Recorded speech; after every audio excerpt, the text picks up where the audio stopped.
பூமியிலே வாழும் வரை ரத்த பந்தம்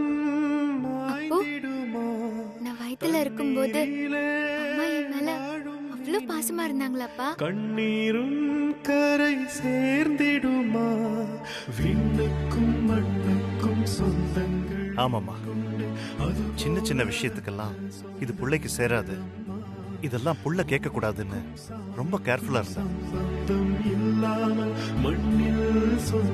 ஆனா நீ பிறந்ததுக்கு அப்புறம், உன்னை மாத்தினதுக்கு அப்புறம் தான் எல்லாமே மாறி போச்சு.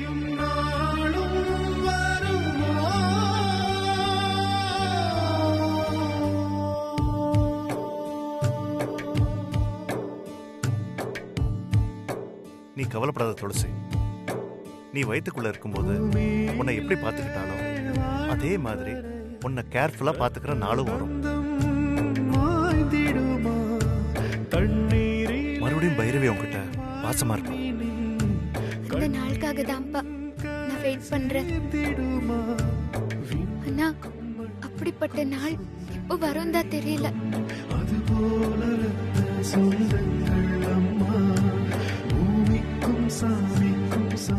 சீக்கிரமே வரும் வரும்.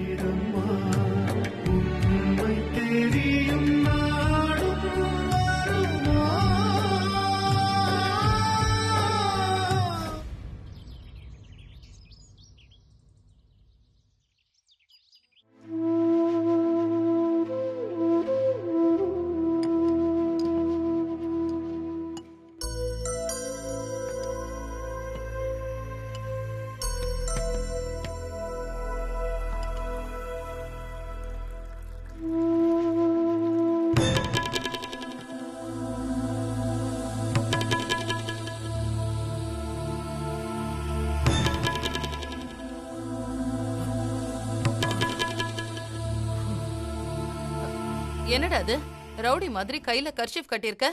முதல்ல இதை கழட்டுடா. ரவுடி மாதிரியா? அம்மா, கையில நெருப்பு பட்டுருச்சுமா.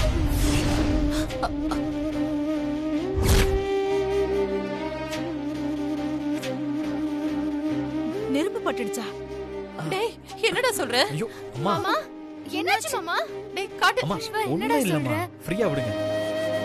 ஐயோ, எல்லாரும் கொஞ்சம் பதட்டப்படாம இருங்க. இது சின்ன காயம்தான். என்னது சின்ன காயமா? டேய் செப்டிக் ஆயிட்டா. என்னடா பண்றது? ஏய் லக்ஷ்மி, முதல்ல நீ டாக்டருக்கு ஃபோன் பண்ணு. போ, நீ காட்டு. அம்மா அதெல்லாம் வேண்டாம்மா. டேய் சும்மா இருடா, உனக்கு ஒண்ணும் தெரியாது. லக்ஷ்மி, நீ ஃபோன் பண்ணி டாக்டர் உடனே வர சொல்லு. போ போ, சீக்கிரம் போ. காட்டு.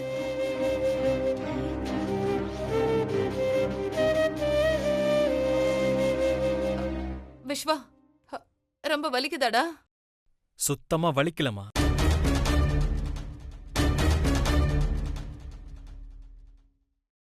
ஏன்னா எனக்கு எந்த காயமும் இல்ல.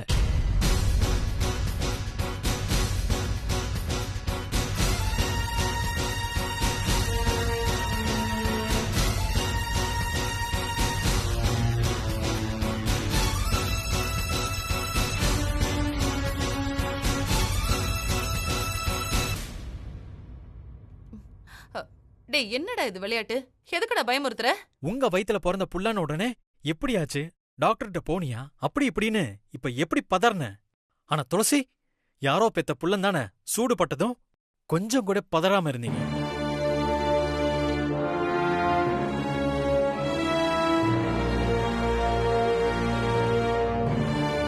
பதறல என்ன கூட பரவாயில்லமா. அட்லீஸ்ட் ஒரு டாக்டர் கூடவா கூப்பிட மனசு வரல?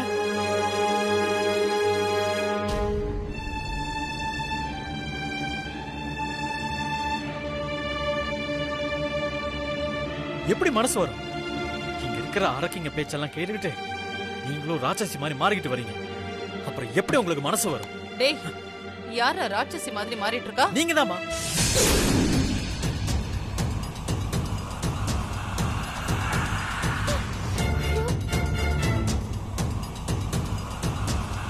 பண்ற ஒவ்வொன்னும் அப்படிதான் இருக்கு. அவங்கதான் ஈவரக்க இல்லாம இந்த மாதிரிலாம் பண்ணுவாங்க.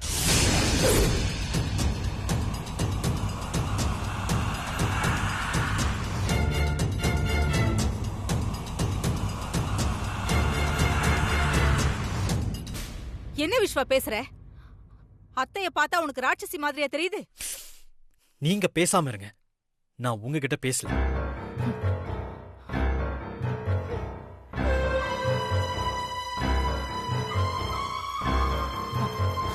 நீ எதுவும் சொல்லாத ருத்ரா.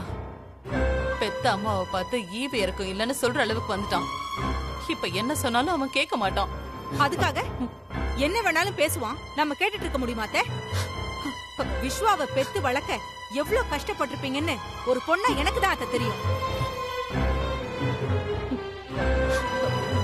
உனக்கு தெரியுது, பெத்த புள்ளைக்கு தெரியலையே.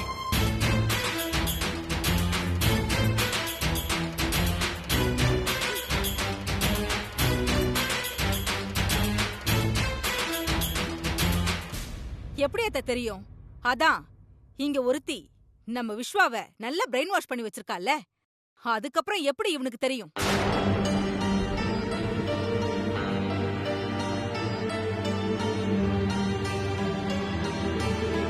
இதோ இவங்க சகுனி வேலையை ஆரம்பிச்சிட்டாங்க. என்னை யாரும் பிரெயின் வாஷ் பண்ணல. துளசி கையில சூடு பட்டுருச்சு. மனசாட்சியோட ஏன் நடந்துக்கலன்னு தான் கேட்டேன்.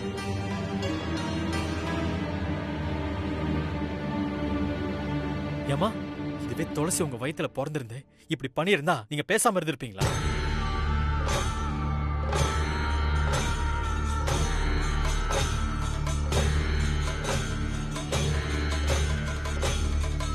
என்னோட வயித்துல இவ பிறந்திருந்தா இவ அம்மானு கூப்பிடுறதுக்கு நான் இங்க இருந்திருக்க மாட்டேன்டா.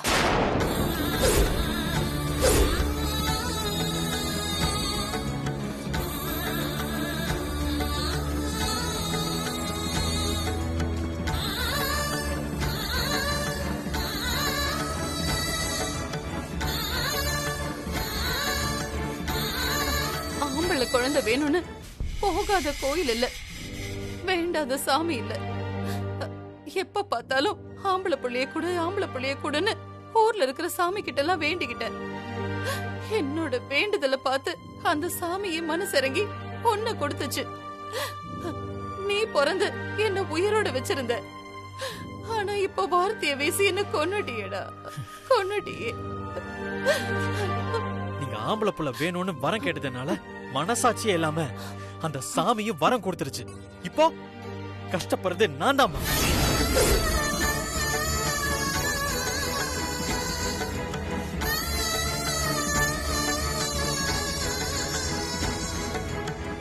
விஸ்வா, ப்ளீஸ்டா. விஸ்வா, உன்னை நான் பெத்ததுக்கு என்ன இப்படிலாம் பேசிட்டல நீ.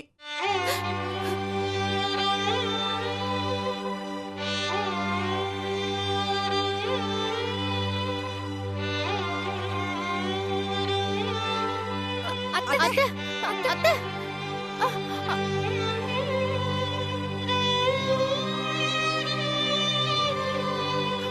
அக்கா, இப்போ உங்களுக்கு சந்தோஷம் தானே?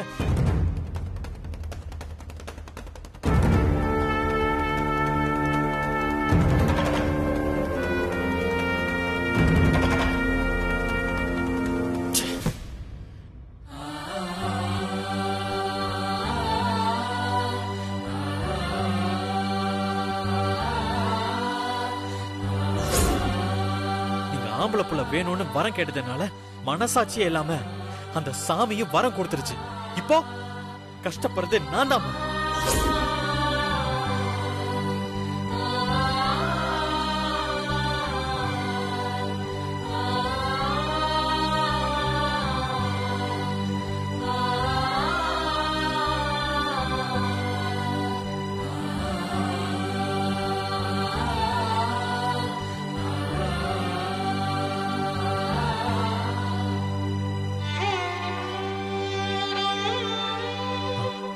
அம்மா,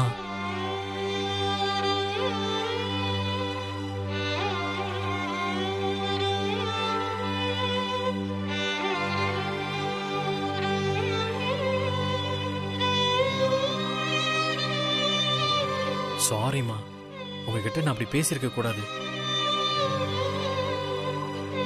துளசிய சிவகாமி அத்தையோட மகளா பார்க்காம எல்லாரும் மாதிரி மனசு இருக்கிற ஒரு நார்மல் பொண்ணா கூட நீங்க பார்க்கலன்ற கோவம் தான் என்ன அப்படி பேச வச்சிருச்சு. என்ன மன்னிச்சிருங்கம்மா.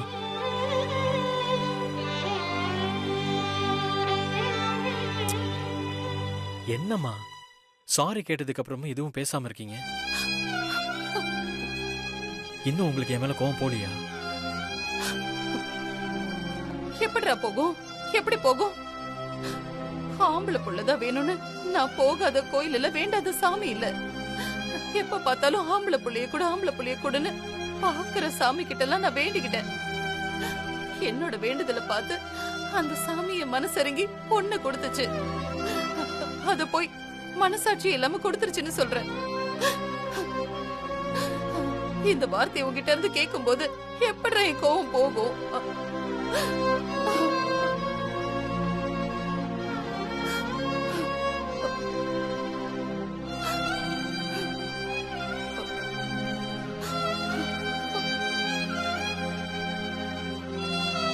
சாரிம்மா, என்னையே அறியாம இந்த கோவம் எப்படி வந்துச்சுன்னு தெரியல.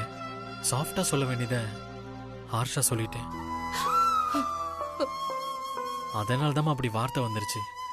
மத்தபடி நீங்க என் மேல எவ்வளவு பாசமா இருக்கீங்கன்னு எனக்கு தெரியுமா. தெரிஞ்சு என்னடா புண்ணியம்? யாரோ ஒருத்திக்காக கொஞ்சம் கூட வாய் கூசாம என்ன ராட்சசின்னு சொல்லிட்டல. ராட்சசி மாதிரி எப்பட நான் உங்ககிட்ட நடந்துகிட்டேன்?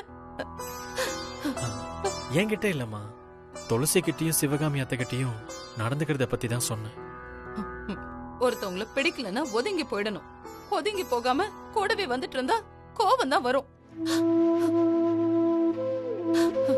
என்னோட கோவத்தை கிளப்பி சூடு வைக்கிற மாதிரி நடக்க வச்சு உன்னை என்னையும் பிரிக்கிறதுக்காக தோண்டி விடுறாங்க. அதையெல்லாம் நம்பி நீயும் மத்தவங்களுக்காக பெத்தவங்களையும் எதிர்த்து நிக்கிற. எதிர்த்து நிக்கலமா, ஏன் தானு கேட்டேன். ஏன்னு நீ என்ன கேட்க கூடாதுடா, அந்த சிவகாமி கிட்ட போய் கேட்கணும்.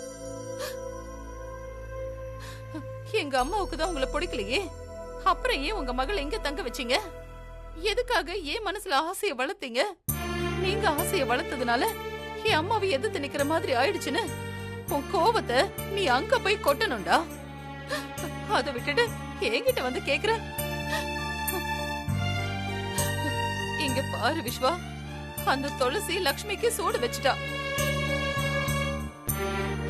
இந்த வீட்ல இதெல்லாம் பண்ணவே கூடாதுன்னு மிரட்டி வைக்கிறதுக்காக தான் சூடு வைக்கிற மாதிரி நான் போனேன். ஆனா அவளா சூடு வச்சுக்கிட்டு அது உன்கிட்ட வேற மாதிரி சொல்லிட்டா. இல்லம்மா, துளசி லக்ஷ்மிக்கு சூடு வைக்கலமா. டேய், அதெல்லாம் போயிடா. அவதான் சூடு வச்சா. வச்சுட்டு உன்கிட்டயும் என்கிட்டயும் சகுனி வேலை பண்ணிட்டு இருக்கா. அவளோட சகுனி வலையில மாட்டிக்கிட்டு என்னை எடுத்து எரிஞ்சிடாதரா.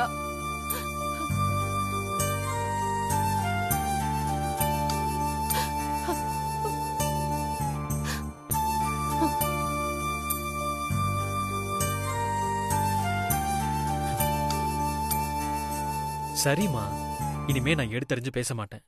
என்ன நடந்தாலும் அதுக்கு பின்னாடி என்ன இருக்குன்னு புரிஞ்சுக்க ட்ரை பண்றேன். இப்போ அடாம வந்து சாப்பிடுங்கம்மா, வாங்க.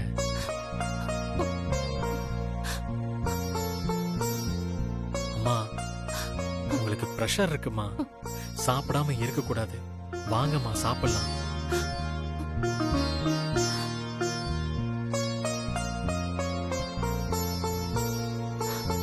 சொல்றேன்ல, வாங்கம்மா ப்ளீஸ்.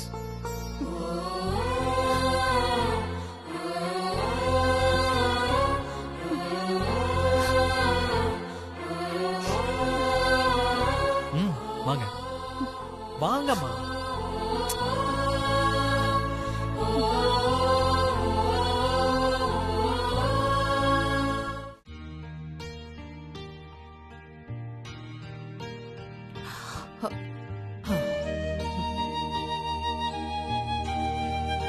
அத்தை, நீங்க கேட்ட பிரஷர் மாத்திரை. லக்ஷ்மி, அந்த தண்ணி கொஞ்சம் எடுத்து கொடு.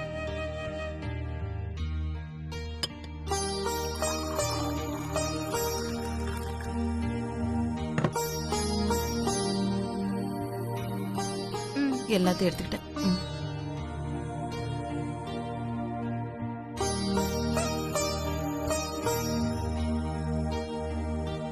ம். ம்.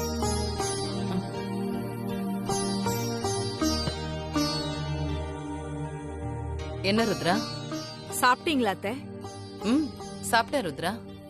சாரி அத்தை, உங்களுக்கு ப்ரெஷர் இருக்குன்னு தெரியும். ரூமுக்கு வந்து சாப்பிட கூப்பிடலான்னு தான் பார்த்தேன். ஆனா ஆனா என்ன?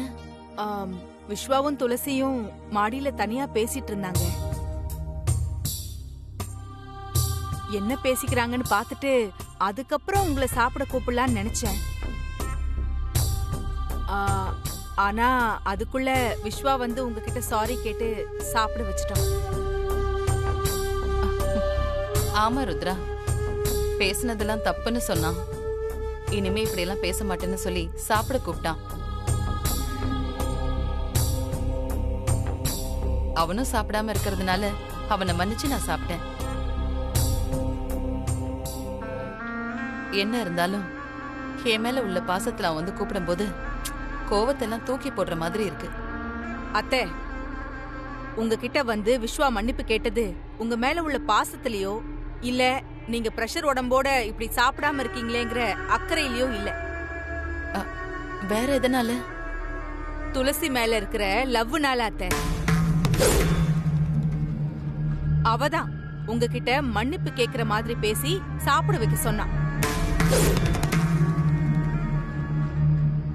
அதனாலதான் விஸ்வா உங்ககிட்ட வந்து சாரி கேட்டு சாப்பிட வச்சான். என்ன சொல்ற ருத்ரா?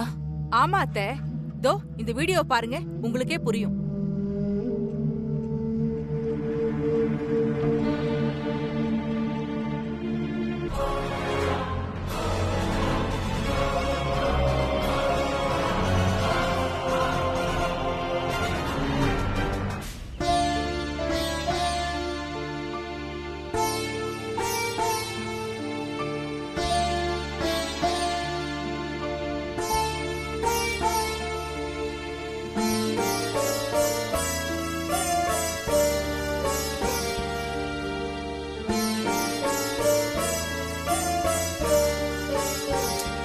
விஸ்வா, இப்படி சைலண்டா இருக்க முடியுமா முடியாதா? இல்ல துளசி, என்னால அது முடியாது. ஏன் முடியாது? தப்பு பண்ணா சாரி கேட்கலாம், பண்ணாத தப்புக்கு நான் ஏன் சாரி கேட்கணும்? இப்ப சாரி கேட்டா அவங்க பண்ணது கரெக்ட்னு ஆயிடும்.